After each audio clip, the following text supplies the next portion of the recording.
When you do this breath, you have to demonstrate a will that's greater than any program.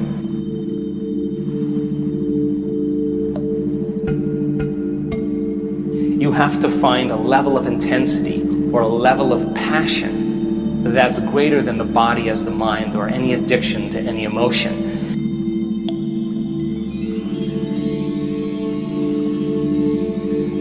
You have to be inspired, inspiration, the movement of energy.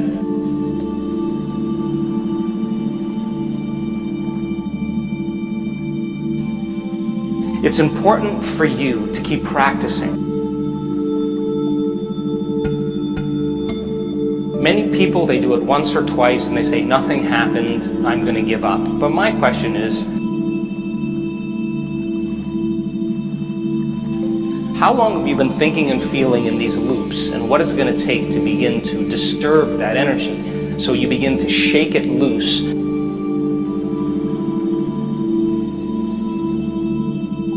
And once it shakes loose and that sympathetic nervous system switches on, it's a moving freight train, it's a moving locomotive.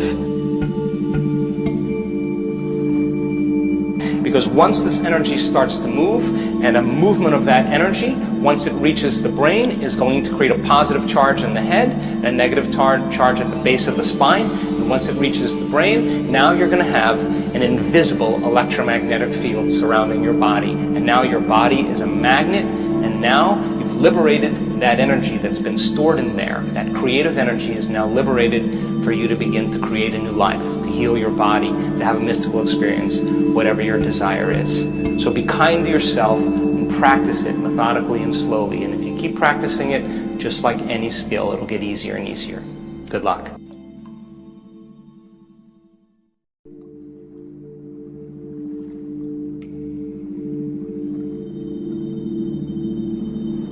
So as you sit up straight and open up this channel to the brain,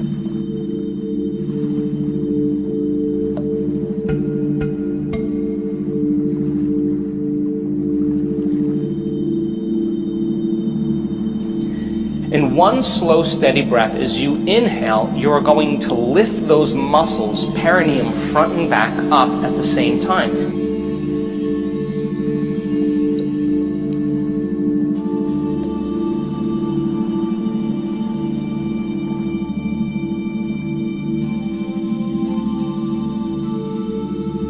So as you inhale now, you're pulling that energy and contracting these muscles, and you're locking that first center down, and you're squeezing, and you're milking this energy out of there.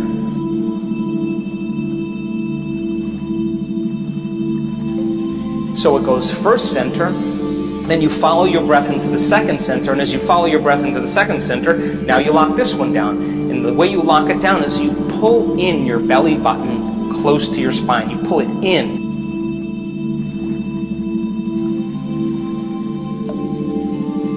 So then inhale, first center, then you pull in the second center. You're still following your breath slowly and steadily. And then you pull it up into your upper abdomen, and you're locking down the center here. Now you're squeezing all three of these lower centers. And when you squeeze these muscles, you begin to push that cerebral spinal fluid up. You follow your breath up into your chest, shoulders down. You follow it through your throat, straighten your spine. You follow it all the way up to the top of your head.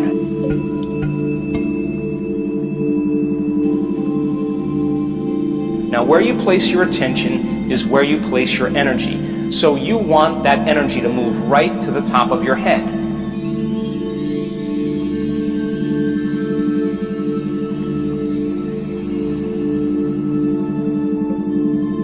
So then as you inhale, you bring that energy all the way up to the top. You keep following your breath. You lock all the way to the top. When you get to the top, now you hold your breath.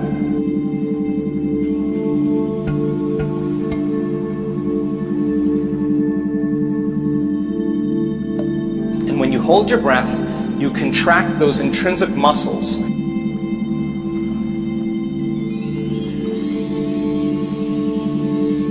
And you begin to lift those muscles up, and you begin to compress those muscles, and you begin to push that cerebral spinal fluid up into your brain.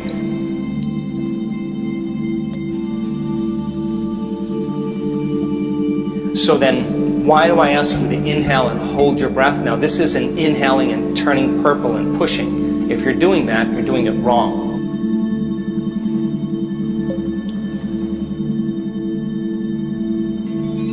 It's a slow, steady breath, and you follow that breath all the way to the top, either to the top of your head, or you put your awareness on where that pineal gland is between the back of your throat and the back of your head.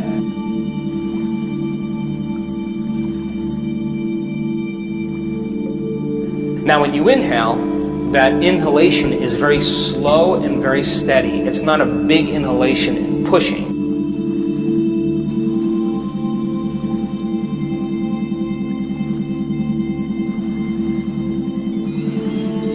It's a slow, steady breath, and you're contracting these muscles and coordinating it. You're following your breath all the way to the top of your head, and when you get to the top of your head, I'm going to ask you to inhale a little bit more, and as you pull up, you're going to lock these muscles down even further, and you're lifting them up.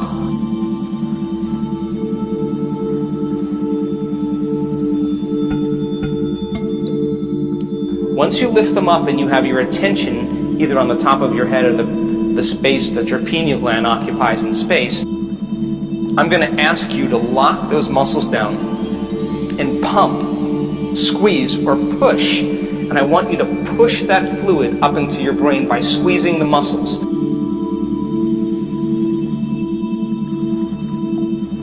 Not by holding your breath harder, but by squeezing those muscles.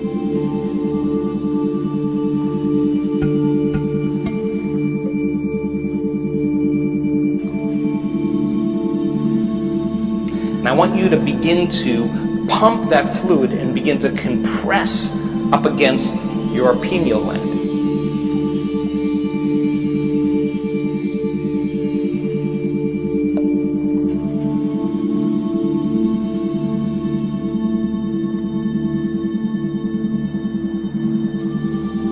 When you do this breath, you have to demonstrate a will that's greater than any program.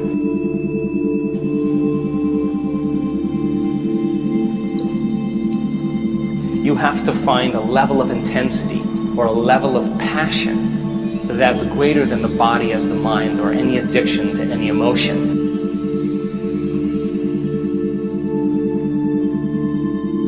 You have to be inspired, inspiration, the movement of energy.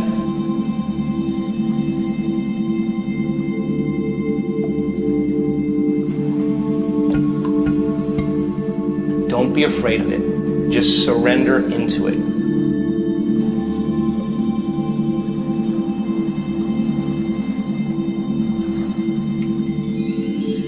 For some people, their body will do unusual things. That's information trying to be integrated into it. Don't be afraid of it. Just surrender into it.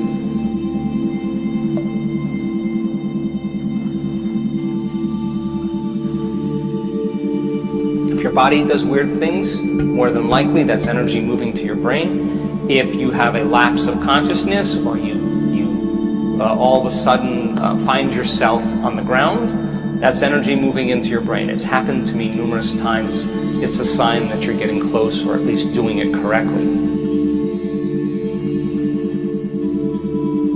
Now, where you place your attention is where you place your energy. So you want that energy to move right to the top of your head.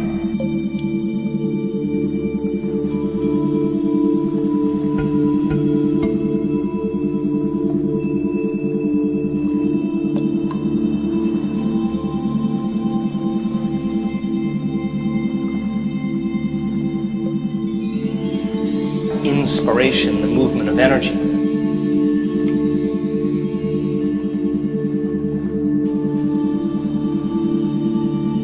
You have to find a level of intensity or a level of passion that's greater than the body as the mind or any addiction to any emotion.